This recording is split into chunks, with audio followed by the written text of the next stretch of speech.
Paul's second letter to the Corinthians. Even though it's called 2nd or 2 Corinthians in our Bibles, there are multiple clues within this letter that it's not the second thing he ever wrote to the church of ancient Corinth. Paul started this Jesus community in Corinth some time ago. On one of his missionary journeys, you can read the story in the book of Acts, chapter 18. And after moving on, Paul got a report that things were not going well there.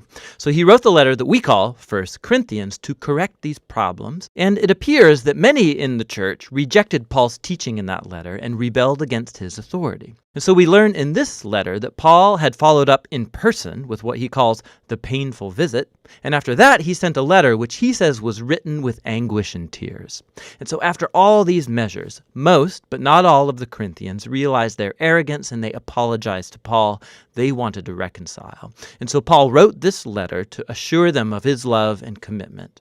The letter's been designed with 3 main sections, each addressing a distinct topic. So Paul first finalizes his reconciliation with the Corinthians. Then in chapters 8 and 9, he addresses the topic of forgotten generosity. And in the final chapters, Paul challenges the remaining Corinthians who still reject him. Let's dive in and you'll see how it all works.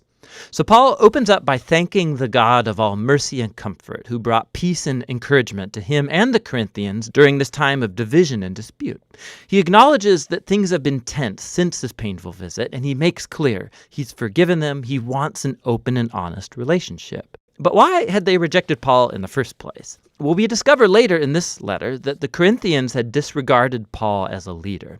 He was poor, he earned a meager living through manual labor, he was under constant persecution and suffering, he was often homeless, and to top it off, he wasn't a very impressive public speaker. And so once the Corinthians were exposed to other, more wealthy, impressive Christian leaders, they started to think less of Paul. They were actually ashamed of him. So Paul responds first by showing that their elevation of these leaders, simply because of their wealth and eloquence, is a betrayal of Jesus. It shows a totally distorted value system. True Christian leadership, Paul says, is not about status or self-promotion. Paul depicts himself and the other apostles as captive slaves to King Jesus, who's leading them on a procession of triumph. Paul's job isn't to be impressive, but rather to point people to the one who is Jesus. He then alludes to the recent demand of the Corinthians that he provide some letters of recommendation to prove his authority and credentials, and this is ridiculous to Paul. Their church wouldn't even exist if he hadn't started it, and so he says they are his proof of genuine leadership. They are his letter of recommendation. He cleverly quotes from the prophets Jeremiah and Ezekiel, saying that God's Spirit has written his letter of recommendation on their hearts as his new covenant people. The Corinthians shouldn't need any more proof than that. Now, the mention of the new covenant, it leads Paul into a long comparison between the old covenant between God and Israel that was mediated by Moses and the new covenant between God and the Corinthians mediated by Jesus and the Spirit. The old covenant made at Mount Sinai, it was truly glorious. It made Moses himself shine with God's glory, but that glory eventually faded. Not to mention the fact that the laws of that covenant were ineffective at truly transforming Israel. But the new covenant, by comparison, is even more glorious because the resurrected Jesus is the very glory of God and he lives on forever. And it's his Spirit that's now transforming people to become more faithful, just like Jesus himself. Now, this all sounds amazing. I mean, who doesn't want to share in God's own glory? But Paul goes on to show how the paradox of the cross turns upside down the Corinthians' ideas of glory and success. After all, Jesus' glorious exaltation as king took place through his suffering, execution, and death. On the cross, Jesus revealed God's salvation. He died for the sins of the world to reconcile people to God.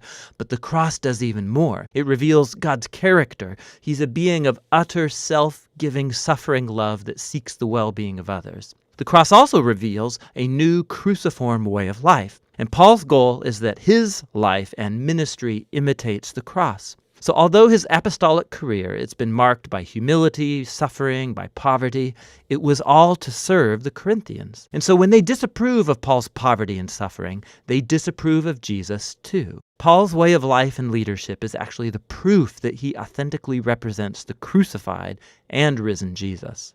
Paul really wants to reconcile with the Corinthians, but he won't let things lie until they've been transformed and embrace this upside-down paradox of the cross. After this passionate appeal, Paul moves on to address the topic of forgotten generosity. So the Jewish Christians back in Jerusalem, they had fallen into poverty due to a famine. And Paul was raising money among the new churches that he started, full of mostly non-Jews.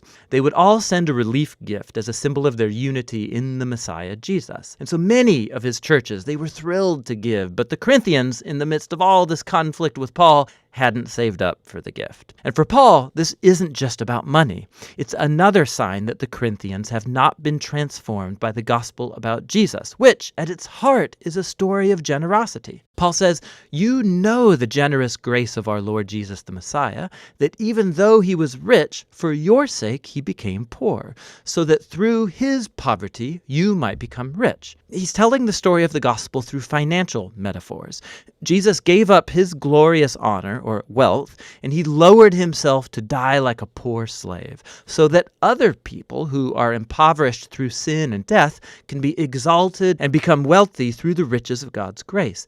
To be a Christian is to let this story sink deep into your mind and heart, letting it transform you into someone who's more generous, more willing to share your life and resources to help others. In the final section of the letter, Paul focuses on the main source of his conflict with the Corinthians, that group of impressive leaders that he sarcastically calls super apostles. So they came to Corinth promoting themselves and bad-mouthing Paul as a poor, unsuccessful leader. And at the risk of sounding self-promoting, Paul says, do these guys really want to compare credentials? He can totally take them on. Are they Jewish Bible experts? Well, so is Paul. He was a Pharisee, for goodness sakes. He has the whole Bible memorized. Do they want to brag about their superior knowledge of Jesus? Paul has actually seen and hung out with the risen Jesus. He's actually had visions of Jesus' heavenly throne room.